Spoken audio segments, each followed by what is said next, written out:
Is, of course, Steve Vamos, and Steve comes to us via a circuitous route through time at Microsoft and Apple and 9MSN, and he was also, of course, the founding president of the Society for Knowledge Economics. He currently sits on the board of one of Australia's largest companies, and can I say, as a personal Telstra shareholder, I'm very grateful indeed that it's Telstra. Please welcome Steve Vamos. Thank you. Thanks, Kathy. You know, when I think about creativity and innovation, I can't help but go back to a teleconference that I was on in my Apple days. And there were about 20 of us around the world on a call to our boss, who was based in Cupertino, California. And he was telling us about a new way that we were going to run our business. And the point of the call was to really let us know. And elements of this new way just sounded completely crazy to all of us. And I can remember questioning and questioning, challenging and challenging, until he just lost it. And he screamed out, "Steve, don't think, just do." And in a sense, you know, for all of you that have ever been told don't make mistakes or mind your own business, at the end of the day, this is really where the rubber hits the road of creativity and innovation. It's at the workplace, and it's about the relationship you have with those you work for and those you work with. And really what I want to do in the few minutes I've got is to sort of shine the light on the sort of elephant in the room that in these conversations we don't talk enough about. And that is the fact that leadership, culture and management practices of organisations in our economy and society are rooted in an age, the industrial age, that doesn't exist anymore. It's changed. It's a connected world, a fast-changing, volatile world, and in fact, you can change creativity and innovation, or creative innovation, for skills. In fact, Skills Australia had a conference earlier this week on skills utilisation. They've discovered and put some good work into the fact that you can have lots of skills. The big problem in many workplaces is skills aren't utilised. So they're having a conversation about why aren't skills being utilised? Well, let's look at leadership, culture and management attributes of those organisations. Technology, you know, what are we going to do with the NBN and why aren't we getting more value from technology? It's interesting that technology is often blamed for failure, where people will say, well, this technology didn't work, whereas in another organisation, the exact same technology does work. Yeah, and in a sense, the common theme here is the theme around change. That when we talk about innovation, we talk about creativity, we talk about new technology and productivity. It's all about change and our capability to change and to lead change in organisations. And that's, in my view, where the real crux of the issue here is we do not have the leadership, culture and management attributes that we need to have if we really want to capitalise on opportunities and deal with the challenges of the world today. And I mean me, and I mean all of us. And we need to recognise that before we can actually really go about addressing it. For me, the light bulb moment went on when I was actually thrown into a situation which was a dream creation and innovation scenario, and that was when I was appointed the CEO of 9MSN, the online joint venture that brought Microsoft and PBL together back in 1997. The joint venture was formed in November 97. I became the CEO in March of 98. And it was amazing. We had $100 million to spend. We had all the technology the world had to offer at the time. We had 100 smart people that we recruited from media, technology and communications industries. And we had brands Australia loved and knew through Channel 9 and ACP magazines. So we had it all. We had zero revenue. We were losing $3 million a month, which is a bit concerning. But we had it all. And what struck me, though, about 9 months in was we were producing rubbish. We weren't working well together. It was a real struggle. So I got 100 people in the room and I said, how happy are you working here? It was a one-question employee opinion survey. How satisfied are you working here? And the score was 40%, which is not good. Then we talked about why. What's missing? What's wrong? I mean, this is a dream scenario. Everyone's walking around casual. We've got a wonderful office. We've got money to spend. We're doing what we want. People weren't happy, and they weren't happy for one reason. They said, we don't know where we're going, and we don't know how we contribute. And that just, it really struck me there that the sense of purpose and priority was really important, even to a group of people who were empowered and able to do whatever they wanted to do.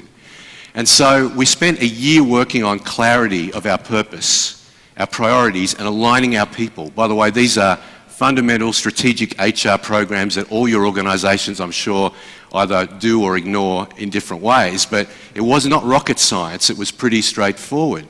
A year later, 80% satisfied, and it never dropped below that. For the next 4 years I was CEO and 5 years I was on the board. So that thing alone was the only thing we changed. It made a huge difference. It forced us, though, to make decisions about what we were going to be and what we were not going to be. And often that's the problem people have around creativity and innovation. There's not a clear context. And so that was a very big learning for me. The other was about culture. And we all talk about values and behaviours as being important or not important. Values and behaviours exist in your organisation. They are there, whether you're conscious or not. And what I learned at 9MSN was the power of being conscious about the way you treat each other and your stakeholders. A good example would be a failed project where we had the project team in the boardroom, my team around the table, the executives listening to this failed review on what had gone wrong. The guy to my right was my head of technology and development, slammed the table and said, "I knew it wouldn't work." And I sort of paused. This was not sort of the behaviour that I kind of condone, but I turned to him and I said, "Frank, what are you saying?" He said, "I knew it wouldn't work. That's what I'm telling you." And I said, "Well, why didn't you tell him if you knew it wouldn't work?" He said, "Do you want me to tell you why I didn't tell him?" I said, "Yeah, tell me why, please." He said, "Because the last time I tried to tell them something they were doing wouldn't work, they told me to buzz off and mind my own business. So that's exactly what I did." And, you know, it struck me then. I was like horrified at that exchange, and I realised this is terrible. You know, if this is how people are treating each other around our business, and this is only 100 people, small organisation relative to many, so we are never going to succeed. So we encoded our values and behaviours. We said it's not acceptable to not share learning. So sharing learning became a value of our organisation. It was a behaviour we expected. And giving and receiving feedback respectfully. It doesn't matter who you are, you can tell anyone what you think, and you should be able to give that feedback respectfully and also receive it respectfully. Those were 2 values, and there were others. There were 5, and they related to how we worked together and how we treated each other and what was important. Incredibly powerful, particularly when you integrate that with your employee review process so that you give people formal feedback. But all those things really struck me as identifying the fact that the invisible stuff, if you like, this, you know, the fish don't see the water in the tank. Well, we don't see the atmosphere in our organisations. What I realised was my role as a leader is to keep the atmosphere as high a quality as possible, and that the occasional offsite or the once-off presentation about how things should be isn't enough. The leaders today have to be obsessed and spend all their time until they're finished really making sure that the atmosphere in their organisations encourages people to do their best work. And it's not a coincidence this is happening now. All these issues hitting us now are reflective of the fact that things have changed. And I believe technology has been behind a lot of this because it's accentuated over the last 20 years in particular. You see, knowledge and connection have always been the source of value in organisations. You know, since economies began, someone had to know something and exchange that with somebody else, or have something and exchange it. That's no different to today. The difference is that technology means that the breadth, the depth, and the speed of connection is at a much faster rate and much more expansive than ever before. And that means that the process of organisations is accelerated, and there's a whole range of consequences that I don't believe leaders today appreciate and are skilled for.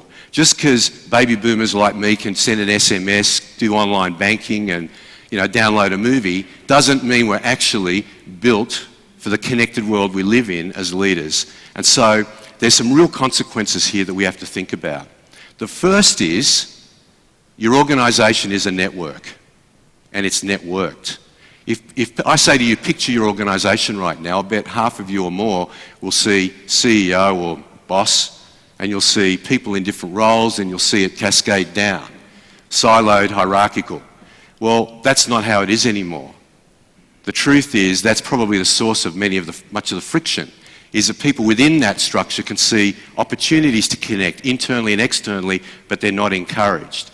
What that also means is this whole push to make organisations accountable to stakeholders, report on diversity, report on environmental sustainability. All these things are being imposed from the outside of organisations, and that will be a problem until organisations and their leaders realise we have to start with all our stakeholders at the heart of our strategy. All of them, employees, customers, community. We have to think holistically as a network about how we build our connections into the core of strategy, so that when we publish our reports on diversity and environmental performance and community programs, they're connected to the core of what we are about, and they're real, and every staff member feels part of it. The final point, there's many more, is about people. The value in this world, connected world, is about people, and their value is amplified. Individuals can have phenomenal impact. Look at the value that's been created in the last 10 years around companies like Google, eBay, Amazon and others. Just connect people with each other and with information. And if you look at 20 years ago, the S&P 500, the net tangible assets of the S&P 500 was 80% of the market capitalisation of those companies 20 years ago. In other words, when you bought shares in a company, it was pretty close to the value you could touch and feel, the tangible value of that organisation. Today, net tangible assets are about a third of what you're paying. So you're paying for people, knowledge, relationships. We don't have insights into that, but it also means that people management now is a fundamentally important and undercooked skill that needs to be significantly upped in terms of focus. In fact, the truth is, all leadership and management is about is enabling others. It's enabling people to perform to their potential. At Microsoft Australia, we had 150 people managers when I joined the company as CEO. And the first thing I said in my first meeting with all of them was, managing people effectively is your number one priority. It hadn't been. It hadn't been. And the reaction was, we've got so many other things to do, how can we possibly add that? And I said, listen, this is not a negotiation. You're either going to be, and by the way, if you don't like being a people manager, get out of it. But you've got to be good at it. I'll give you a chance, I'll give you an opportunity to demonstrate development over time, but you get 2 years of poor engagement scores and you're probably going to be put back into the professional ranks. We also upgraded some of our professional ranks because we forced a lot of great professionals into management for the wrong reasons. But the fascinating thing was that in the end I said, if you've got a problem with the priority, come see me and I'll get rid of some of your other priorities. And that conversation didn't happen. Further down in the organisation, we did find that there were people with one employee or one direct report that just didn't make sense. Why have a manager of one employee? Because really they're not a manager. So you've got to have the right spans, you've got to be committed to that. But managing people and caring about people is the essence here, given that's where value is, that's the source of creativity and innovation. And until we really treat people as our greatest asset, really treat it and lead that way and believe that from the core, we'll never achieve our creativity and our innovative potentials. Thank you very much.